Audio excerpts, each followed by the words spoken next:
How long you say you've been a cop? 10 years, right? 10 years. It'll be 11 years in August. Okay. Yeah, but I don't.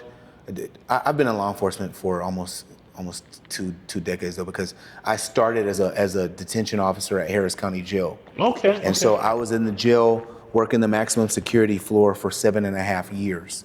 And so, to be honest, if you want to look at like danger, like I was more in danger in the jail than than I was, than I would say, on patrol, because it's just you and a whole bunch of people, and they're all the worst of the worst, and you don't have a weapon. That's a good learning area. I learned everything there. I learned everything in Harris County. If it wasn't for my time at Harris County, I don't think I wouldn't be the same person I am now. Yeah. Prior service, military, Army? Yes, Army. Yeah, 2 years What was Army. your MOS, sir? 92 Fox, Patrol and Supply. Okay. So when I was deployed to Iraq, I ran convoys everywhere. And so, I did a deployment, and I said, you know what, I don't want to do that again, so I got out. I don't want to do that no more. So so you started out in corrections. What motivated you? I started out in the military. Well, in the military, in corrections. Mm-hmm. What motivated you then? That was a natural leap for you to become a police officer? So honestly, I didn't have a lot of direction. At that time, when I got out of the military, I've always been into like bodybuilding and powerlifting, so I did that for a little bit. I just knew I wanted to be in shape and stuff. Mm-hmm. And so I went to the military to get like benefits and stuff, but honestly, I didn't know exactly what I wanted to do in my life. And when I got out of the military, my dad was actually an inmate in Harris County Jail. Whoa. He was in jail for child support for me, for back pay, when I was a kid. My mom's an attorney, and she's very litigious. Yeah. So she put him in jail, and my dad was like, hey son, you need to come and apply here at the jail because they making a lot of money, they ain't doing shit. Oh, man. And so that's what I did. So getting out of the military, and I was working at GNC, I was making nothing, and I was like, I was still like, I was young. I got out, I was early 20, 21, 22. And like, I still thought it was cool. I could work at GNC and then like get free supplements when people do the return. I was about to say, because you're a good representative for GNC. You walk into those places and it's usually somebody who's a little yoked, muscle bound, and you're like, oh damn, he's using the product, for sure. Well, when people make returns, you get to keep the return. People make returns and like. No, I didn't even think about that. My wife, she was like, yo, you need to get a new job. So when I was on the phone with my dad, I took a call from him when he was locked up, and we was on that call, and then I had him on speaker. And he's like, yeah, son, you need to go here. And he was talking to the detention officer who told him, yeah, you said your son's in the military? Because my dad was a floor worker. They call him trustees. We don't call him trustees because we don't trust him. Yeah. But he was in the detention officer was telling him, hey man, telling his inmate, tell your son to apply. And so I was like, yeah, I'm gonna apply. And so we were I had him on speaker, and my wife, she had already went to the website, was already putting my name in and everything, because we were not making good money because we had just got married, and so I was working at GNC, thinking things was cool because of the supplements I was getting for free, and my wife was like, hell no, you getting this job. Getting a real job. Yeah, getting a real job. And so that's the start of my time in law enforcement. Well, what was the perspective? What was your perspective prior to? About law enforcement? Yeah, getting in law enforcement. I'd never, I grew up in Southwest Houston. This is not a very good part of Houston. Bissonnette and Fondren area.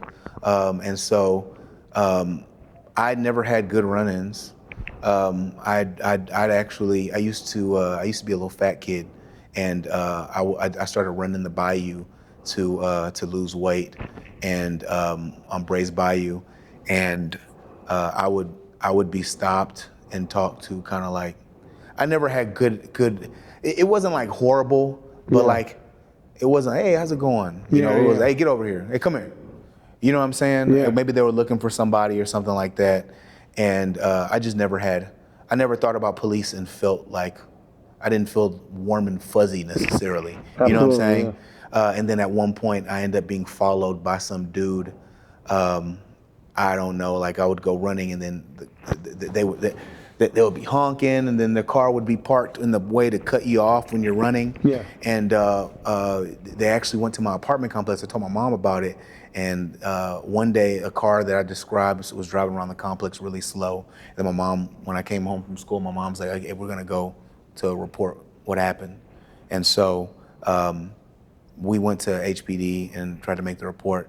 And then they told my mom that I had to be lying, that I had to be selling something for them or doing something for them. It was everything but that I was just a 15-year-old. I was 15. It was everything but I was a 15-year-old kid who was being followed. Yeah. And so my mom has always been she's always been very objective in her thinking, and always very, because my mom's an attorney. She says, hey, look, they're not all like that. They're not all like that, but these ones are wrong, And she then went to, called the main line, and then they told her the same thing. Like, it was crazy. But my mom didn't, use that as a means to then relegate all law enforcement to being, people that don't care. Yeah. But I remember the crazy thing is, 'cause I work in community engagement. I can understand why kids feel a certain way about law enforcement, especially when you endure something like that. And I can understand why a kid would find something endearing in the criminal element, like gangs and stuff like that. Because I remember when that happened, I remember thinking, damn, you know what? I don't know if I can go work out anymore, because if something happens, they're not gonna believe me. Yeah. It told me that lesson.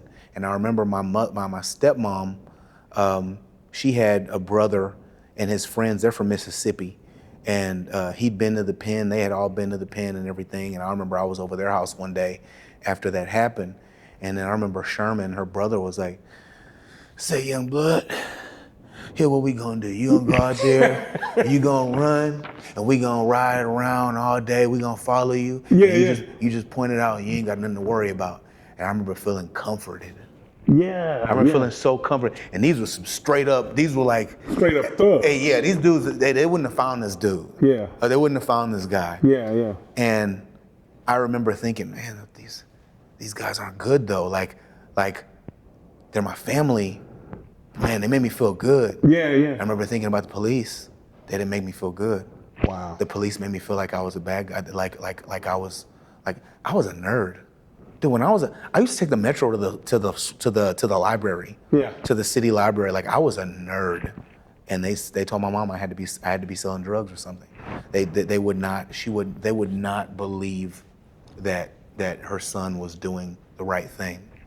And I remember thinking, I think to this day, I don't judge a lot of these kids, because thankfully I had the right kind of parents, who wouldn't allow me to believe that was a good way to do things. Yeah. But I can understand a single mom or somebody, let's say she's younger or something like that, and she goes and does the right thing, and then these people should sit there and tell you that your kid is probably a criminal when you got a little nerdy kid. You know what I'm saying? Yeah. I could totally understand them saying, you know what, man, forget them laws. Because they don't care. My son came to them, we're doing the right thing. My son didn't do anything wrong. I don't when people get mad at us, I don't judge them. Yeah. I don't look at it as, well, you got your own blueprint. You get your own imprint of what happened to you when you were young. It's a challenge to me when people don't like us, because I work in community engagement. Yeah. I have for years. It's a challenge. Hey, what happened there? Okay, well, hey, guess what? We're not all like that. Yeah. That to me is very important to me. Yeah. It's one of the reasons why I got into community engagement. And I don't think, you got people in our profession who have their opinions about other people, about people who have negative things to say about us. And everybody's human. We all have a perspective, but we're in a position that we asked to be in. Yeah. You know what I'm saying? Yeah. When someone says, well, I have a right to my opinion and they have a right to their opinion. Yeah, true, but we're also we are the government. True. You know what I'm saying? The onus is on us. Yeah. Because the power, I don't care what anybody says, I don't care where you are. People say, oh, well, we don't have the right to do this as police. sometimes it feels like the odds are stacked against you as a police officer. Yeah. But always keep it in perspective. We I always mean, have more your control. perspective changed when you got into policing to some degree, or it improved, maybe not. Yeah, my perspective changed. So I never thought all police were like that. Exactly, my mom yeah. never my mom never allowed me to That kept you to on do solid that. ground, I'm Yeah, sure. yeah. My mom never allowed that to happen because Yeah. she knew that Even though she was witnessing it herself. she was witnessing it herself, but Yeah. she never allowed that to happen. But it did allow me to look at things from a perspective of it allowed me to be objective. Yeah. We ain't always right, True. you know. And we need to be honest about We need to that. be honest, but we need to be objective. We need to be we need to be more than when you become a police officer. You need to be more than yourself. You need to look at things from the perspective of the bigger person in a way, because you are the government now. Yeah. You know, when I tell somebody something, it's not just Thomas Cannon who tells them. It is the government that's telling them. Yeah. You know what I'm saying? Yeah. And I preface everything. I think about it from that perspective. I think deeply from that perspective. What am I representing when I say this or that? What am I representing? Is this gonna make my chief? How's it gonna make my chief look? Yeah. You know what I'm saying? My chief is a good guy. Yeah. I don't want him to look bad. Exactly. You know what I'm saying? Yeah. I like the city I work for. Yeah. Does the mayor deserve this? It's difficult for a human being to think like that. Yeah. You know what I'm saying? It's difficult for us as human beings to What think about outside. what about when the citizens come to you and they think you're supposed to take one side? I'm sure when you know, hey, I've looked at all of the sides, I'm going to take this perspective. Yeah. I think they respect that, don't they? Oh yeah, they respect it. They respect it 100%. Yeah. And then some people are too far gone. Some people have had something happen that's too bad, that's too what's the word I'm looking for? That's too I guess all encompassing. It shook them. That you can't that you're not gonna break through that. Yeah. And I said, oh, that's unfortunate. Yeah. I'm sorry you feel that way. Yeah. You know. It's all you can do and go on. Yeah, that's all you can do. Yeah. And I just know there's a lot of us who we don't know how to pull ourselves out of the equation. You know, when somebody's really pissed off with me, I know that it can't be because they're mad at me. I didn't do anything. Yeah. Yeah. I know.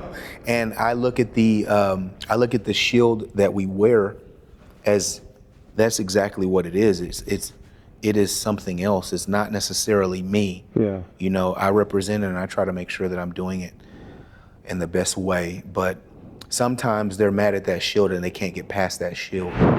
That's You know the what I'm best saying? way to put it, Thomas, Yeah. because they look at that and they think that's the way it is. And Yeah. It's not the way it is. It's not the way it is. Yeah. And I also think, like, let's say you meet people.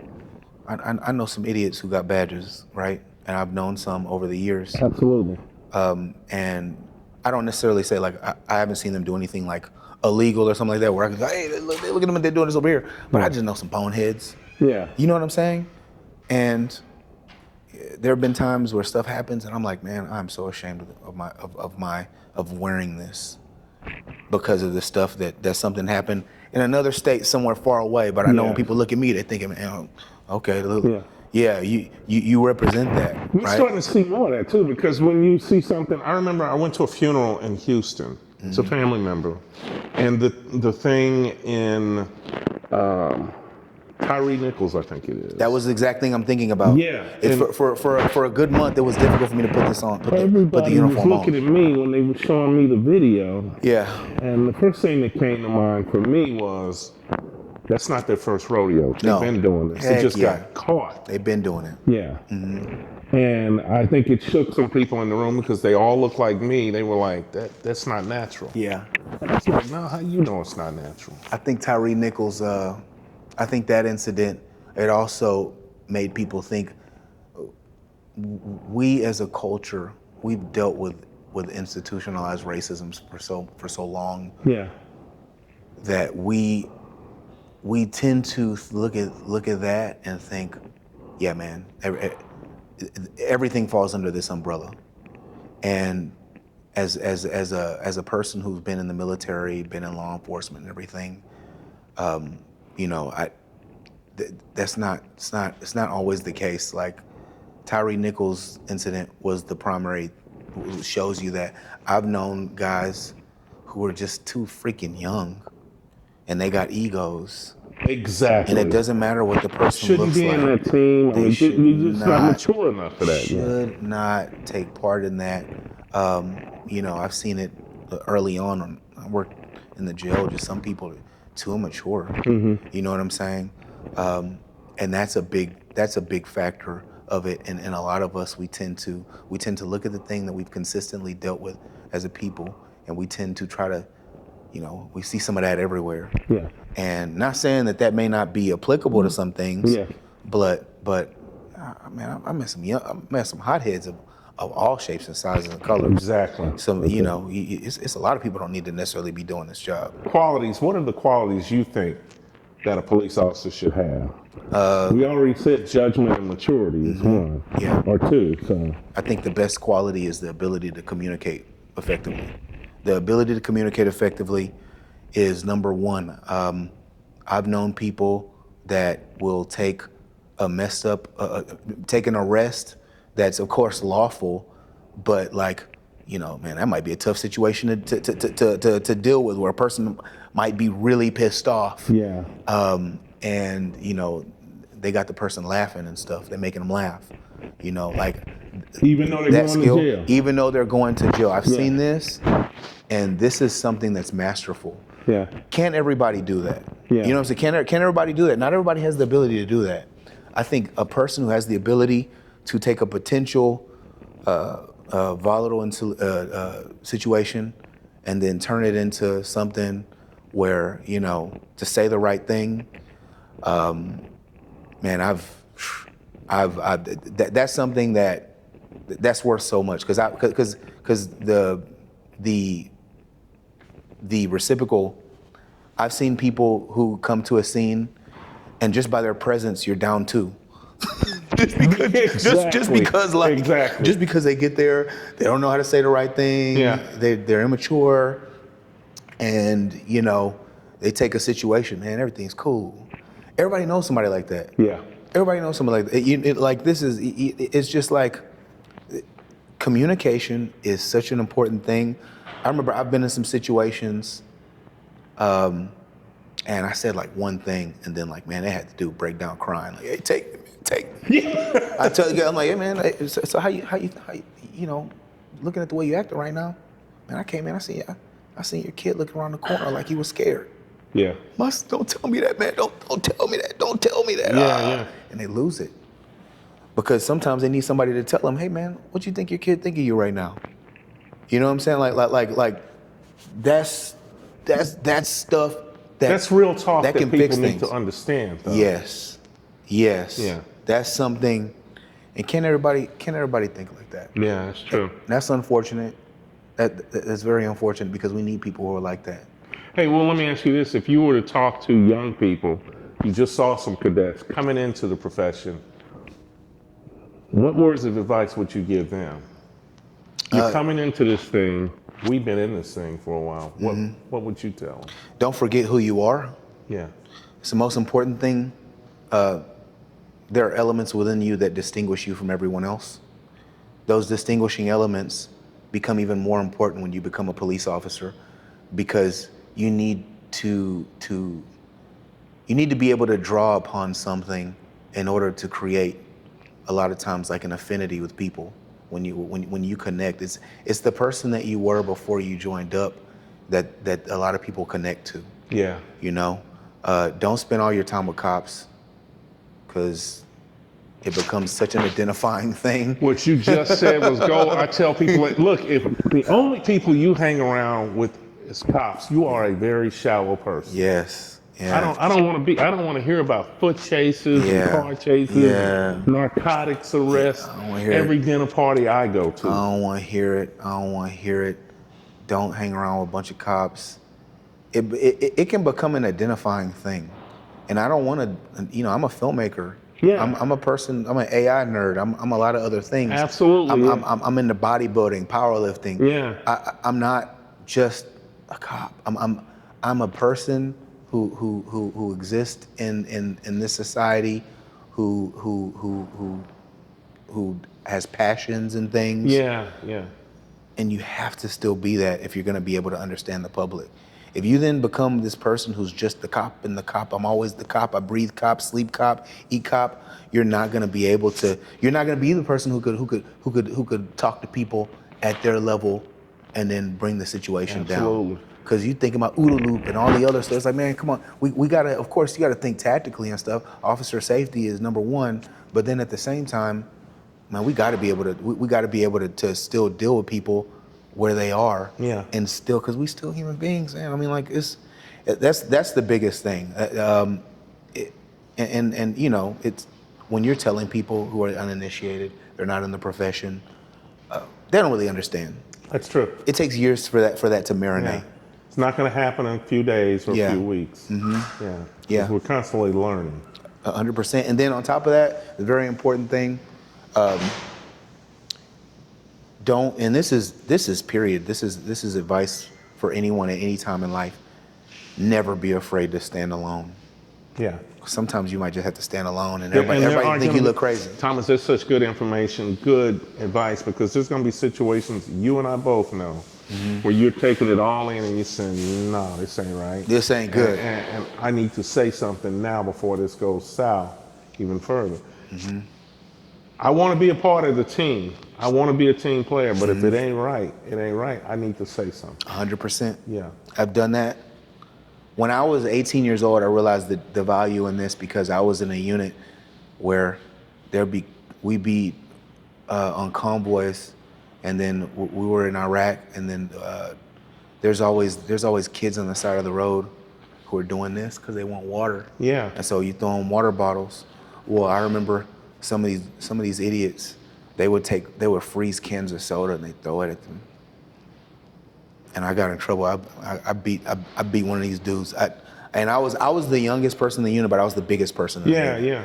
And like I wasn't really like I wasn't the same. I wasn't the same person. I mean, I was an 18-year-old kid. A lot of these people are like in their 40s and stuff. Exactly. They're way grown. Yeah. They're grown-ups, like grown-ups.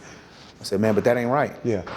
And I was okay with just standing by myself. Yeah. And it was okay. And I realized that's true at every part in life. You have to be able to stand up and just be on your own. Yeah. And time will tell who the good guy is. True. You know, True. if I'm doing something, if I feel like, man, I'm not feeling like the good guy right now.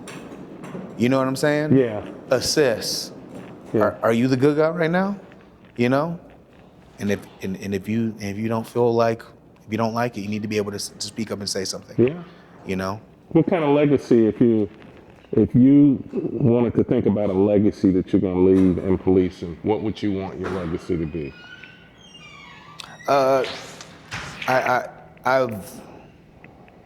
There's a lot of things that I do, but the thing I'm most proud of, and I think probably makes the biggest impact. So for the longest in my life, I've been known for I've been the muscle. Yeah. You know, so like when I was at county, you know, if an inmate got a shank and we got to go in there and get it, I was the first one in. I take the mat. We didn't have like the containment team and all this stuff and all these techniques. Yeah. I was like, Cannon, hey, get a mat. And then I fold the mat up, and then you bum rush them and you knock them down, and then the other guys come in behind you and they grab it. But I've been that for the longest. Yeah. I've always been the muscle. Yeah. Now, in my 40s now, you know, I could say now there are people in the department who don't even think of me at all, like ever having been that person. And I've kind of reinvented myself into like, you know, the filmmaking, the AI stuff and everything. Oh man.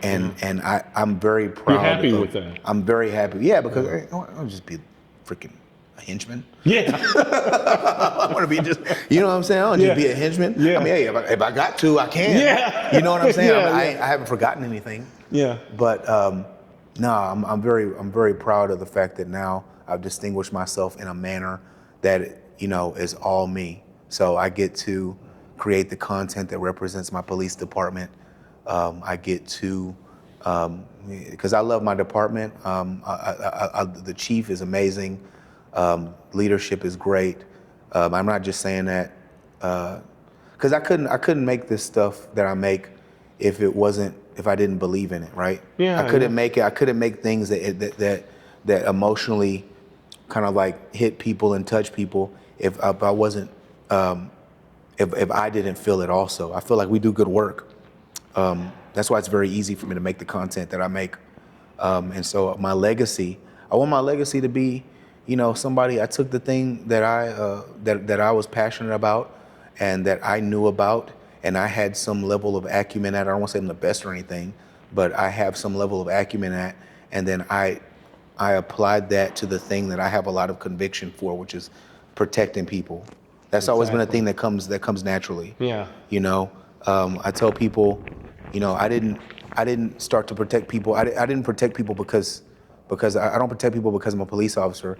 I'm a police officer because I was the person that felt the compulsion to protect people. I was that person before I became a police officer. I'll be that person after I'm a police officer. It just made it official. Exactly. You know what I'm saying? The badge makes it official. Not to say that if I wasn't a police officer, I'd be going to be Batman or some crazy shit, but I mean, like, hey, person's broke down the road. I'm the person that pulls over and helps them. There you go. You know what I'm saying? I feel like as police officers, we're like supposed to be like professional, good people. You're a person who now has an obligation to see what you can do. Absolutely. And so I want my legacy to be. I was a police officer like everybody else that took my skills, my knowledge, and used it to further the profession and further the public's overall perception of the profession. Hey, well, on that note, Mr. Thomas Cannon, thank you so much for being a part of this Thank you. Hey, conversation. I appreciate it. Yeah. I appreciate it. I enjoy talking about the profession and talking about, my perspective of it. I don't get to do this very often. Hey, but you do everything else well, too. Thank you. I appreciate that.